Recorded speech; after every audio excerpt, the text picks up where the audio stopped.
పరశురామ శ్రీరామ కృష్ణావతారములను ధరించిన శ్రీహరి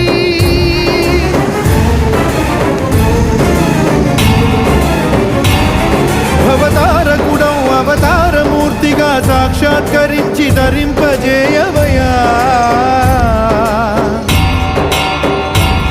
నను బంధ విముక్తుని చేయవయా